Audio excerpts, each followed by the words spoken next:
नमस्कार दोस्तों, एक बार फिर से स्वागत है आप सभी का आप सभी के अपने YouTube चैनल डियर मैंग सर पर। दोस्तों, आज की इस वीडियो में हम आपके लिए जीके से रिलेटेड बहुत ही इंपॉर्टेंट टॉपिक्स लेकर आए हैं। यहाँ पर आपको जितने भी प्रश्न बताए जाएंगे, हर एक प्रश्न आपके लिए बहुत ही ज़्यादा इम्पॉर्टेंट होने वाला है। तो आप लोगों से रिक्वेस्ट है कि यहाँ पर आप वीडियो को पूरा देखिए, क्योंकि यहाँ पर हर एक प्रश्न आपके लिए बहुत ज़्यादा ज़रूरी है। ठीक है, चलिए तो आज की वीडियो को हम लोग चलिए शुरू करते हैं। रात के बज रहे हैं 12:42। ठीक है, अब काफ़ी सारे लोग सोच रहे हैं कहाँ 12:42 हो रहे हैं, वो भी रात के। तो दोस्तों, मैं बता दूं कि ये आपका वीडियो जो है रात के टाइम 12:42 पर रिकॉर्ड किया जा रहा है।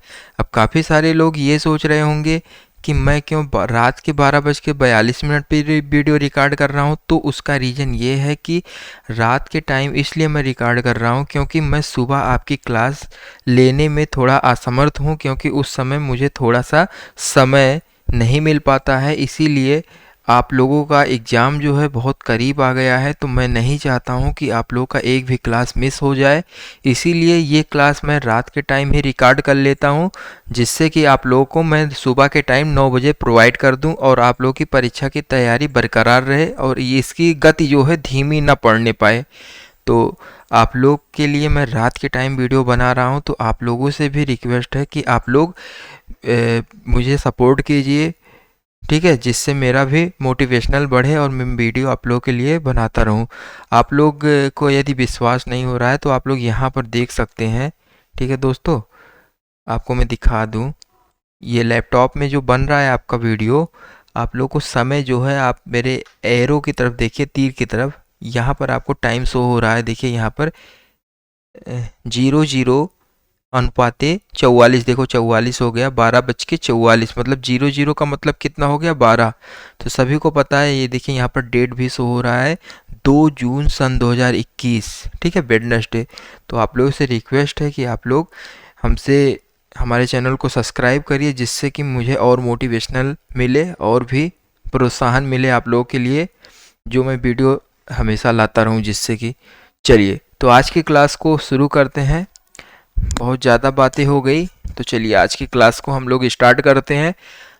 आपसे यहाँ पर क्या पूछा जा रहा है, पहला प्रश्न सभी लोग ध्यान दीजिए।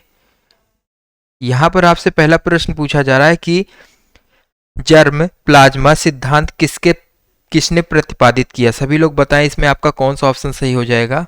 जो भी जानता है इसका आंसर वो लोग बताए। दोस्तों, यहाँ पर जितने भी लोग का ऑप्शन नंबर ए है वीजमैन, वो लोग बिल्कुल करेक्ट हो जाएंगे। ठीक है, वीजमैन जो है ये जर्म प्लाजा सिद्धांत का प्रतिपादन इन्होंने ही किया था। दोस्तों, अच्छे से इसे देख लीजिए, बहुत ही इंपॉर्टेंट प्रश्न है। बढ़ते हैं अपने अगले प्रश्न की तरफ। आपसे अगला प्रश्न पूछा जा रहा है कि भारत में उद्योग क्षेत्र को लंबी अवधि के ऋण उपलब्ध कराने वाली सर्वोच्च संस्था है। ठीक है, यहाँ पर आपसे पूछा जा रहा है कि भारत में जो है उद्योग क्षेत्र को, ठीक है, यहाँ पर कौन से क्षेत्र की बात की जा रही है, कोलकाता, यहाँ पे उद्योग क्षेत्र की बात की जा रही है। तो लंबी अवधि के ऋण उपलब्ध कराने वाली सर्वोच्च संस्था के बारे में आपसे यहाँ पर पूछा जा रहा है। तो सभी लोग बताएं आपका यहाँ पर कौन सा ऑप्शन सही है। तो आपका जो ऑप्शन नंबर ए है या बी है या सी है या डी है, सन्नी, सभी लोग बताइए। तो यहाँ पर जितने भी लोग ऑप्शन नंबर बी, देखिए आपके पास नैनो सेकेंड होता है, सभी लोग कोशिश यही करिए कि जल्दी से जल्दी आप लोग जवाब दीजिए यदि आपको आ रहा है। तो यहाँ पर जो आपका ऑप्शन नंबर बी है, भारतीय औद्योगिक विकास बैंक, ये लोग यहाँ पर बिल्कुल करेक्ट हो जाएंगे। दोस्तों, आपका ऑप्शन नंबर बी भारतीय औद्योगिक विकास बैंक जो है, ये यहाँ पर बिल्कुल राइट आंसर है। दोस्तों, इसी के साथ हम लोग अपने अगले प्रश्न की तरफ बढ़ते हैं। काफ़ी लोग तो इस समय सो रहे होंगे, सपने में होंगे, लेकिन इस समय आपका वीडियो बन रहा है। ठीक है, आप लोगों से रिक्वेस्ट है कि यहाँ पर जितने भी प्रश्न बताए जाए आप लोग पूरा देखिए, क्योंकि मैं बहुत मेहनत से आप लोगों के लिए परीक्षा की तैयारी के लिए बहुत तत्पर हाजिर रहता हूँ, जिससे कि आप लोग का एग्ज़ाम अच्छे से हो सके। निम्न में से कौन एक परवाल विरंजन का सबसे अधिक प्रभावी कारण है। सभी लोग बताइए, निम्न में से कौन एक परवाल विरंजन का सबसे अधिक प्रभावी कारण है। तो जितने भी लोग का यहाँ पर जो भी ऑप्शन है, जवाब जरूर दे।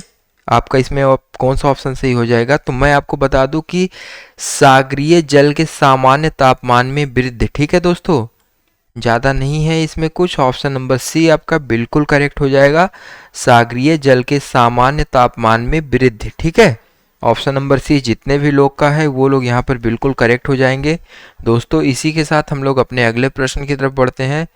पुल अमन, तो आपका यहाँ पर अगला प्रश्न क्या पूछा जा रहा है कि सेरेब्रल मलेरिया किससे होता है? देखिए मलेरिया जो है आपका किससे होता है, एक मलेरिया की अलग कैटेगरी इसमें दी गई है, सेरेब्रल। ठीक है, तो सेरेब्रल मलेरिया किससे होता है? तो आपको सभी को बताना है सेरेब्रल मलेरिया किससे होता है। तो यहाँ पर चौथे क्वेश्चन में जितने भी लोग ऑप्शन नंबर ए जवाब दे रहे हैं वो लोग बिल्कुल करेक्ट हो जाएंगे, प्लाज्मोडियम फाल्सीपेरम। ठीक है, जितने भी लोग का ऑप्शन नंबर ए है वो लोग बिल्कुल करेक्ट हो जाएंगे। सामने ऑप्शन नंबर ए आपके दिख रहा है, तेलियागढ़ बिल्कुल सही हो जाएगा गली, ऑप्शन नंबर ए। दोस्तों इसी के साथ हम लोग अपने अगले प्रश्न की तरफ बढ़ते हैं। अजीब, आपसे यहाँ पर अगला प्रश्न पूछा जा रहा है कि टेलीफोन लाइन में प्रभावित ऊर्जा है। सभी लोग बताइए, टेलीफोन लाइन में प्रभावित ऊर्जा इसे हम लोग क्या कहते हैं? तो यहाँ पर मैं आपको बता दूं कि ऑप्शन नंबर सी जो है आपका विद्युत वैद्युत ऊर्जा। ठीक है, जो आपके टेलीफोन लाइन में प्रवाहित ऊर्जा होती है इसे हम लोग वैद्युत ऊर्जा कहते हैं। ठीक है, और जो आपके उसमें होता है क्या बोलते हैं, मोबाइल फ़ोन में जो ऊर्जा होती है उसे हम लोग क्या कहते हैं? दोस्तों ये आपके लिए एक आज यहाँ पर क्वेश्चन पूछा जा रहा है कि टेलीफोन के बारे में तो मैंने बताया कि वैद्युत ऊर्जा। अब आपसे मैं पूछ रहा हूँ कि मोबाइल में जो ऊर्जा, मोबाइल फ़ोन से जब आप लोग बात करते हैं उस समय कौन सी ऊर्जा होती है? बहुत ही कॉमन आंसर होना चाहिए, सभी को पता होना चाहिए। आप लोग कमेंट बॉक्स में ज़रूर बताइएगा। ठीक है, ये आप लोगों के लिए एक क्वेश्चन है, आपको बताना है। इससे ही मुझे ये लगेगा कि आप लोग वीडियो को देख रहे हैं और जवाब देने की भी कोशिश कर रहे हैं।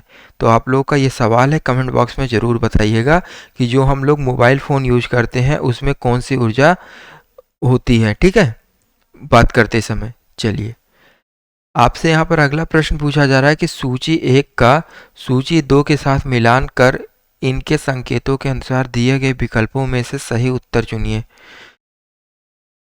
बताइए इसमें आपका कौन सा ऑप्शन सही है? सभी को बताना है इसमें। CID आपका कौन सा ऑप्शन सही है?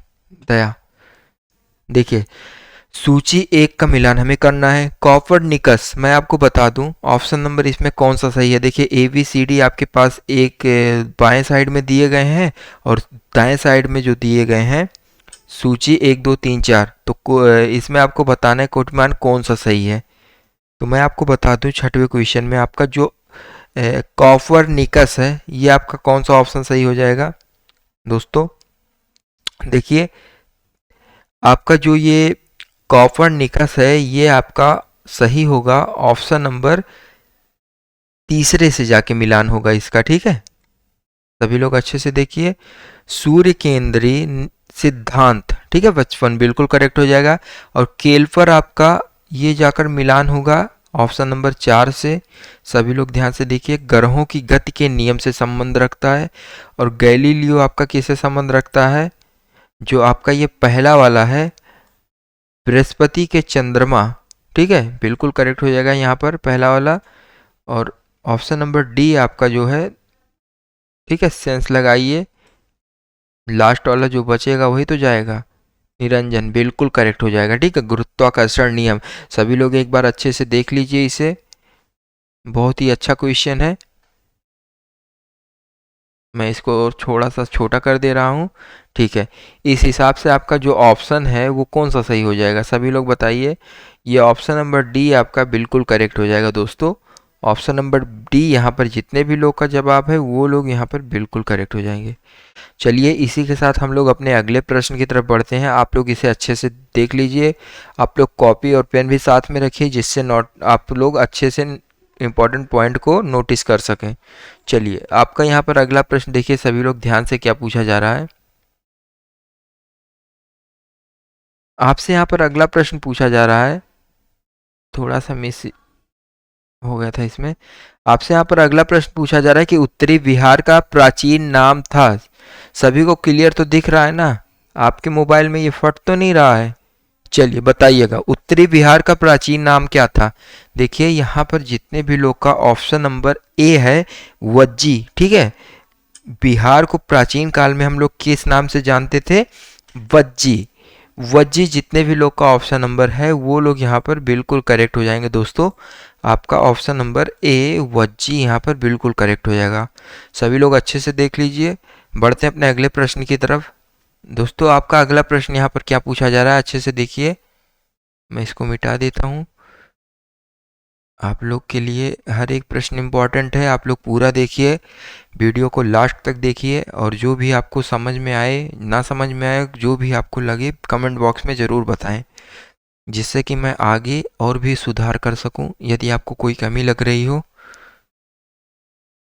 प्राचीन भारत में मगध राज्य की राजधानी सर सर्वारंभ में थी, ठीक है, बताएं। तो आपको बताना है कि सर्वारंभ में थी। तो आपका यहाँ पर ऑप्शन दिया गया है पाटलिपुत्र, राजगीर, वैशाली, वाराणसी। तो यहाँ पर आपसे क्वेश्चन ध्यान से एक बार आप देख लीजिए। रूपमंत्रा यहाँ पर प्राचीन भारत की बात कर रहा है। प्राचीन भारत में मगध राज्य की राजधानी सर्वारंभ में थी विनीत। तो आपका इसमें कौन सा ऑप्शन सही हो जाएगा? सर्वारंभ आपका इस समय कहाँ पर है? वाराणसी में है, या वैशाली में है, या पाटलिपुत्र में है, या राजगीर में है? तो सभी को पता होना चाहिए। यहाँ पर जो आपका सही ऑप्शन है, ऑप्शन नंबर बी आपका यहाँ पर बिल्कुल करेक्ट हो जाएगा, राजगीर। ठीक है दोस्तों, राजगीर जो है बिल्कुल सही आंसर है। जितने भी लोग का ऑप्शन नंबर बी है वो लोग बिल्कुल करेक्ट हो जाएंगे। दोस्तों आपका अगला प्रश्न पूछा जा रहा है कि संविधान द्वारा निर्धारित लोकसभा की अधिकतम सदस्य संख्या कितनी है? ठीक है, संविधान द्वारा पूछा जा रहा है। संविधान द्वारा निर्धारित लोकसभा की अधिकतम सदस्य संख्या अब कितनी है, बताइए। तो बता दें हम आपको, ऑप्शन नंबर ए आपका 552 साफ बिल्कुल करेक्ट हो जाएगा, एकदम करेक्ट आंसर है 552 मोर। तो जितने भी लोग का ऑप्शन नंबर ए आ रहा है वो लोग यहाँ पर बिल्कुल करेक्ट हो जाएंगे। चालाकी। हरिद्वार आपका यहाँ पर 10वां क्वेश्चन पूछा जा रहा है कि चार्टर एक्ट, सभी को पता होना चाहिए, ये इंपॉर्टेंट क्वेश्चन है। चार्टर एक्ट 1833 में निम्न उपबंधों में से कौन सा एक नहीं था? सभी लोग बताइए। सभी के ऑप्शंस अलग अलग हो सकते हैं, लेकिन बताने की कोशिश जरूर करें। दोस्तों मैं आपको पूरा ऑप्शन दिखाता हूं। यहाँ पर आपके पास 4 ऑप्शन दिए गए हैं, सभी लोग एक बार अच्छे से देख लीजिए। ठीक है दोस्तों, चार्टर एक्ट 1833 में निम्न उपबंधों में से कौन सा एक नहीं है? तो मैं आपको बता दूं, यहाँ पर जितने भी लोग का ऑप्शन नंबर 10वें नंबर क्वेश्चन में डी वाला है, गवर्नर जनरल, ठीक है, वो लोग यहाँ पर बिल्कुल करेक्ट हो जाएंगे। गवर्नर जनरल की परिषद में वित्त सदस्य के रूप में एक भारतीय की नियुक्ति। ठीक है, चलिए आपसे यहाँ पर अगला प्रश्न पूछा जा रहा है कि भारत में अंकलेश्वर किसके उत्पादन के लिए प्रसिद्ध है? ठीक है, बताएं आपका यहाँ पर कौन सा ऑप्शन सही है। भारत में अंकलेश्वर किसके उत्पादन के लिए प्रसिद्ध है? ज़्यादा नहीं इसमें कुछ दिमाग लगाना है, आपको सिर्फ एक ऑप्शन बताना है, कोयले के लिए, बॉक्साइट के लिए, लौह अयस्क के लिए, या पेट्रोलियम के लिए। कभी कि हमें अपने कॉन्फिडेंस लेवल को कम नहीं होने देना है, ठीक है। यदि किसी को पता है इसका जवाब तो बताए। चलिए मैं बताता हूँ, ऑप्शन नंबर डी आपका पेट्रोलियम यहाँ पर बिल्कुल करेक्ट हो जाएगा। दोस्तों बढ़ते हैं अपने अगले प्रश्न की तरफ। आपसे यहाँ पर अगला प्रश्न देखिए, ध्यान से देखिए क्या पूछा जा रहा है कि समुद्रगुप्त के प्रयाग पर स्थिति का लेखक कौन था? गणेश सभी लोग बताएं इसमें आपका कौन सा ऑप्शन सही है। कब क्या कैसे किसी को नॉलेज है तो बताए। तो 12 नंबर क्वेश्चन में हरिसेठ, ठीक है दोस्तों, हरिसेठ जो है मिक्का सिंह बिल्कुल करेक्ट हो जाएगा। हरिसेठ, समुद्रगुप्त के प्रयाग प्रशक्ति का लेखक कौन था? तो हरिसेठ जितने भी लोग का ऑप्शन है वो लोग बिल्कुल करेक्ट हो जाएंगे। ठीक है, सभी लोग अपने तैयारी को एकदम बरकरार रखिए, फोकस के साथ हर एक क्वेश्चंस को देखिए, पूरा कंसंट्रेट रहिए। केंद्रीय एक मार्ग प्रयोगशाला कहाँ पर स्थित है? सभी लोग बताएं। केंद्रीय एक मार्ग प्रयोगशाला कहाँ पर स्थित है? दोस्तों यहाँ पर जितने भी लोग का ऑप्शन नंबर बी है नागपुर, वो लोग यहाँ पर बिल्कुल करेक्ट हो जाएंगे। दोस्तों आपका ऑप्शन नंबर बी नागपुर जो है ये बिल्कुल करेक्ट है। केंद्रीय एकमार्ग प्रयोगशाला जो है नागपुर में स्थित है। यहाँ माइक भी आपका आवाज़ क्लियर आ रहा होगा ना? सभी लोग बताएं एक बार, आवाज़ तो क्लियर जा रही है ना मेरी? क्योंकि रात का टाइम है, थोड़ा सा धीमा बोल रहा हूँ, तो आप लोग को क्लियर आ रही है ना आवाज़? चलिए, जिससे कि घर में और कोई डिस्टर्ब ना हो इसीलिए मैं थोड़ा सा धीमा बोल रहा हूँ, लेकिन उम्मीद है कि आप लोग को आवाज़ क्लियर आ रही होगी, क्योंकि माइक जो है थोड़ा सा अच्छी कंपनी का है। ठीक है, चलिए हम लोग अपने अगले प्रश्न की तरफ बढ़ते हैं। सब लोग एकदम रिलैक्स हो रहिए और अच्छे से प्रश्न को देखिए। सीमेंट उत्पादन में भारत का विश्व में कौन सा स्थान है? सभी लोग बताइए, बहुत ही अच्छा क्वेश्चन है, एक्साइटिंग क्वेश्चन है। सीमेंट उत्पादन में भारत का विश्व में कौन सा स्थान है? दोस्तों यहाँ पर जितने भी लोग का जो भी ऑप्शन है बताएं, तो मैं आपको बता दूं कि सीमेंट उत्पादन में भारत का जो है विश्व में दूसरा स्थान है। सभी लोग ध्यान से जान देख लें, दूसरा स्थान है। ठीक है, चलिए एक्साइटिंग क्वेश्चन है। उस्ताद विलायत खां संबंध है, किससे संबंध है? सितार से या सरोद से या कथक से या हिंदी रंगमंच से? सभी लोग बताएं। 15 नंबर क्वेश्चन आपके लिए इम्पोर्टेंट होने वाला है। ठीक है, उस्ताद विलायत खां संबंध है, तो मैं आपको बता दूं यहाँ पर जो आपका ऑप्शन नंबर ए है सितार, काफ़ी सारे लोग जानते भी होंगे, बिल्कुल करेक्ट हो जाएंगे जितने भी लोग का ऑप्शन नंबर ए सितार आ रहा है। थोड़ी सी तो तारीफ बनती है। तो जितने भी लोग को ये वीडियो अच्छा लगे, वीडियो को लाइक करें, जिससे कि अच्छा लगेगा मुझे। भारत में रेशम का सबसे अधिक उत्पादन करने वाला राज्य कौन सा है? अच्छा क्वेश्चन है, बताइए दोस्तों। दीपा, भारत में पूछ रहा है, इंडिया में। तो मैं आपको बता दूं क्या क्या लिखा गया मुझसे ये गलती से। देखिए दोस्तों, भारत में रेशम का सबसे अधिक उत्पादन करने वाला राज्य जो है वो आपका, देखिए यहाँ पर कर्नाटक क्या है आपका, आंध्र प्रदेश है या असम या बिहार? तो मैं आपको बताता हूँ यहाँ पर जितने भी लोग का ऑप्शन नंबर ए।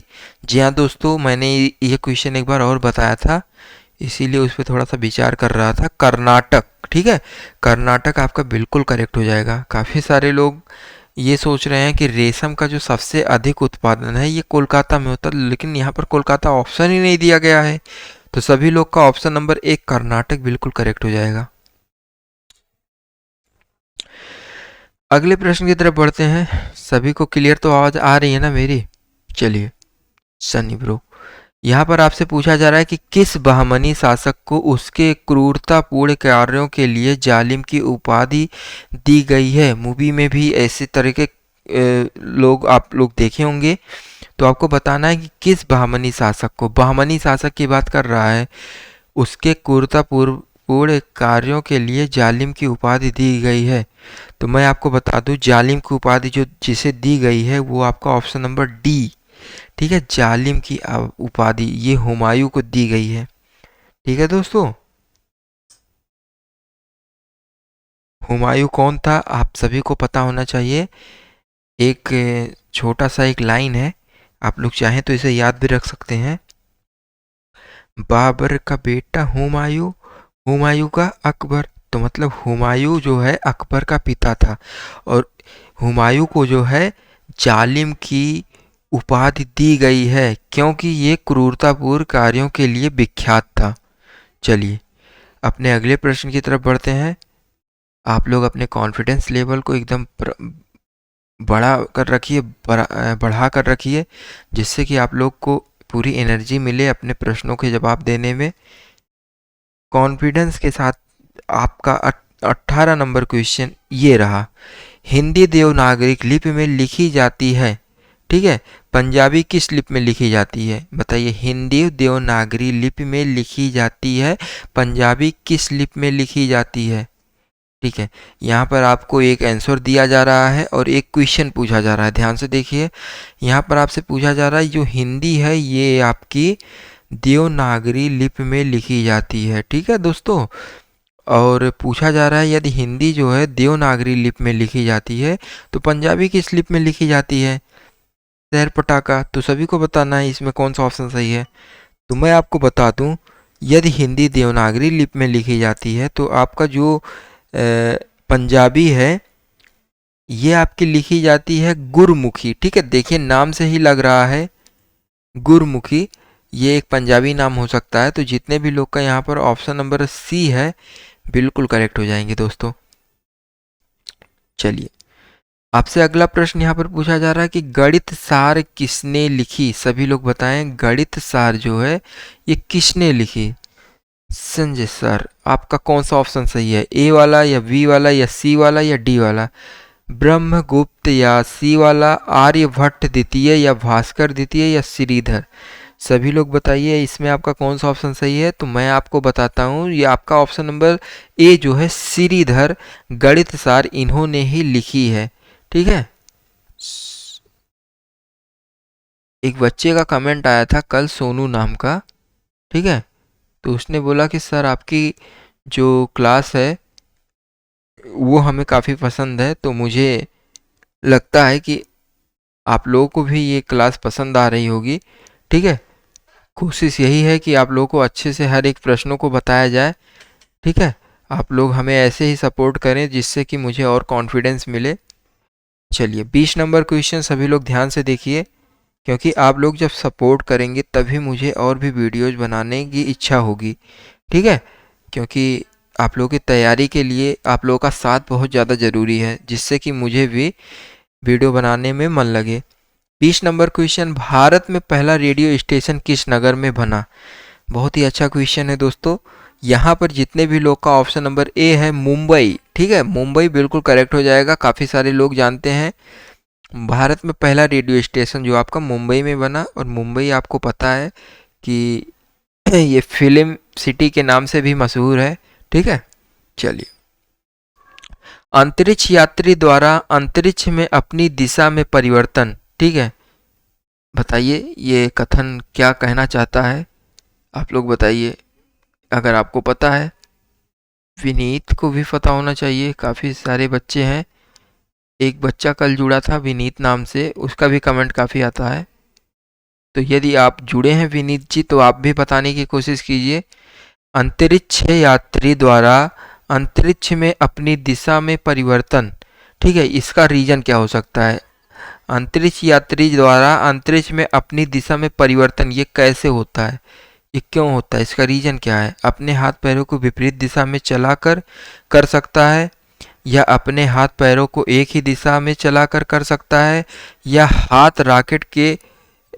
जो है रॉकेट के उपयोग से कर सकता है, या यान में भीतर की सुदूर नियंत्रण द्वारा कर सकता है। यदि लक्ष्मण जुड़े हैं वो भी बताएं इस क्वेश्चन को।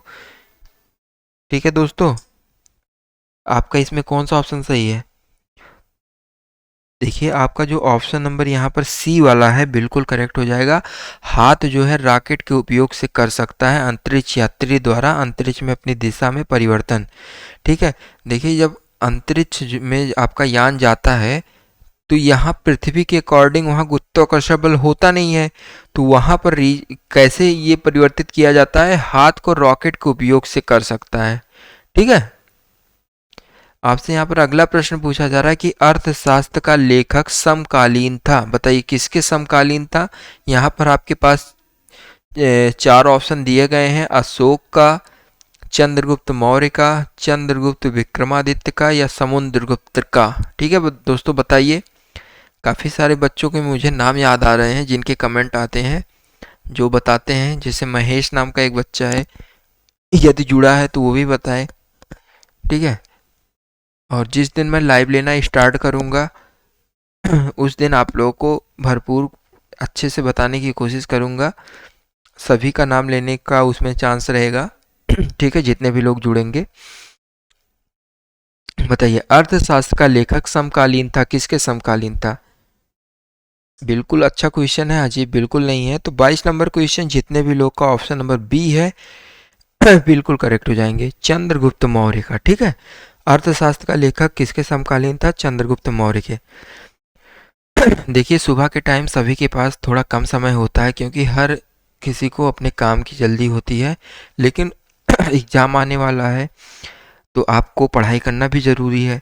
ठीक है, और आपको पता है कि मेरे चैनल पर 3 से 4 वीडियोस, मैं आप इनडायरेक्टली नहीं बात करूंगा, डायरेक्ट आपको बता रहा हूँ, डेली बेसिस पर 4 वीडियोस प्रोवाइड किए जाते हैं। ठीक है अयोध्या, और क्लास की टाइमिंग आप सभी को शुरुआत में दिख रही होंगी, तो आप लोग चाहिए जाएं, उसे स्क्रीनशॉट भी उसका खींच सकते हैं। यहाँ पर आपसे पूछा जा रहा है कि मंदिर स्थापत्य कला की दृष्टि से विजयनगर का सबसे भव्य मंदिर कौन सा था?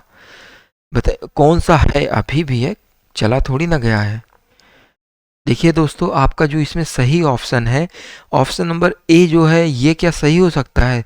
तिरुपति बिल्कुल करेक्ट हो सकता है।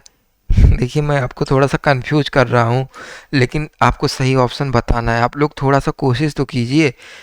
देखिए जब आप लोग थोड़ा कोशिश करेंगे तो आपको याद रहेगा। यदि किसी चीज़ के पीछे थोड़ा सा ध्यान दिया जाता है तो वो चीज़ याद रहती है।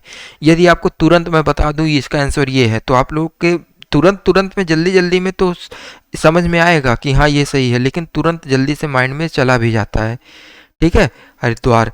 तो जितने भी लोग का यहाँ पर 23 नंबर क्वेश्चन में ऑप्शन नंबर ए है पंपापति। ठीक है, ये बिल्कुल करेक्ट हो जाएगा।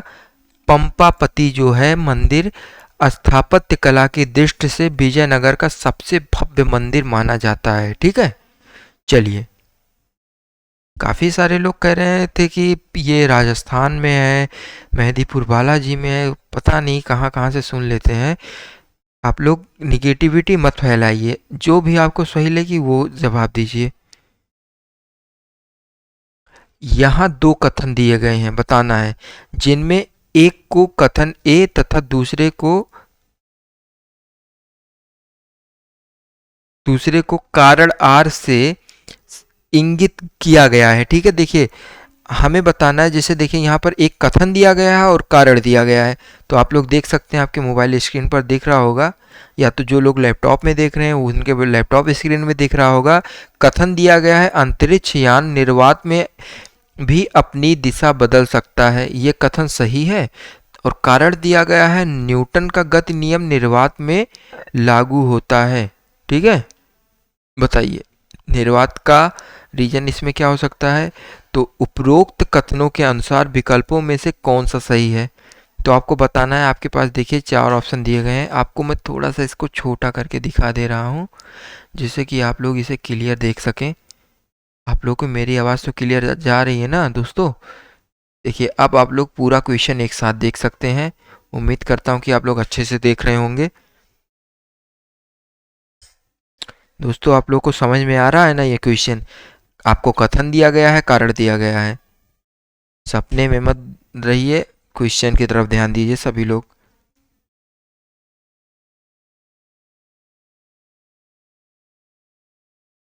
खोना खोना सा फील। ठीक है, चलिए मैं आपको बताता हूँ। सभी लोगों ने बहुत कोशिश की बताने की, और काफ़ी सारे लोग इसका जवाब जान भी गए होंगे। तो यहाँ पर मैं आपको बता दूँ कि जो आपका कथन है अंतरिक्ष यान निर्वात में भी अपनी दिशा बदल सकता है, तो ये आपका कथन बिल्कुल सही है। ठीक है, और दूसरा वाला जो कारण दिया गया है न्यूटन का गति नियम निर्वात में लागू होता है, तो ये भी आपका बिल्कुल करेक्ट है अयोध्या। तो यहाँ पर ये दोनों ऑप्शन आपके सही हैं ऋषभ। जितने भी लोग का ऑप्शन ए वाला है बिल्कुल करेक्ट हो जाएंगे दोस्तों।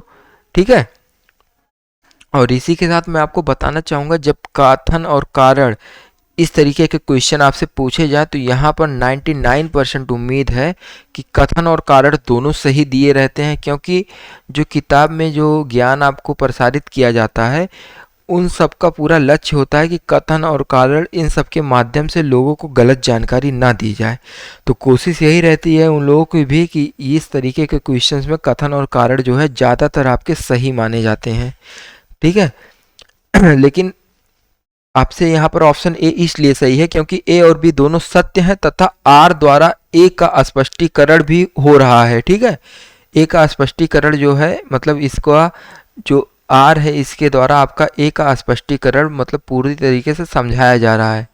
ठीक है आशीष गांव। चलिए आपका अगला प्रश्न है, सभी लोग देखिए। काफी सारे बच्चे गांव से भी जुड़े हुए हैं। शिव मोहन, काफी सारे लोग के मेरे अकाउंट पे कमेंट आते रहते हैं। तो 25वां क्वेश्चन आपका ये लास्ट क्वेश्चन कर रहा हूं मैं, क्योंकि रात काफ़ी है और नींद भी लग रहा है। तो कोशिश यही है कि ये आपका 25 नंबर क्वेश्चन लास्ट क्वेश्चन मैं कर रहा हूँ, जिससे कि आप लोगों को मैं अपने अगले वीडियो में जो आपको शाम के टाइम जीके प्रोवाइड किया जाता है उसमें प्रोवाइड कर सकूँ। ठीक है, तो आपका जो अगला प्रश्न है, सभी लोग देखिए, सेंस लगाइए इसमें आपका कौन सा ऑप्शन सही है। चकला नामक प्रशासनिक इकाई की स्थापना निम्न में से किस शासक ने की? ज़्यादा नहीं इसमें है कुछ, आपको बताना है कौन सा ऑप्शन सही है। तो सभी का जिस ऑप्शन नंबर इसमें कौन सा सही है, देखिए चकला नामक प्रशासनिक इकाई की स्थापना किसने की?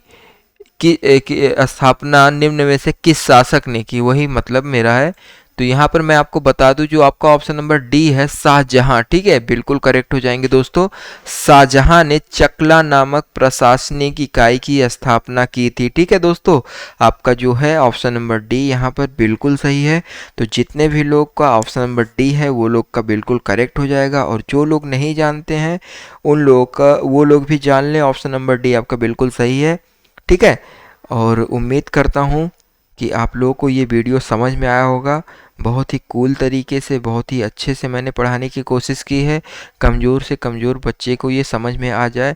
मैंने एक टॉपिक जो इसमें इम्पॉर्टेंट बताए हैं, जितने भी टॉपिक्स आप लोग उसे नोटिस भी कहीं पर कीजिए करिए।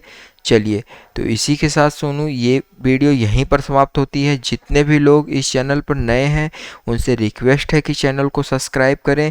आप लोग सब्सक्राइब करेंगे तो हमारे चैनल पर जो है आपके वीडियोज, हमारे वीडियोज के नोटिफिकेशन आप सभी तक आसानी से मिलते रहेंगे। और वीडियो को लाइक ज़रूर करिए, ताकि मुझे इसी तरह के और भी वीडियोज बनाने के लिए एक मोटिवेशनल, एक सकारात्मक सोच मिल सके। तो आप लोग ही इसे आगे ले जा सकते हैं। अपनी परीक्षा की यदि तैयारी अच्छे से करना चाहते हैं तो इस चैनल को सब्सक्राइब करिए।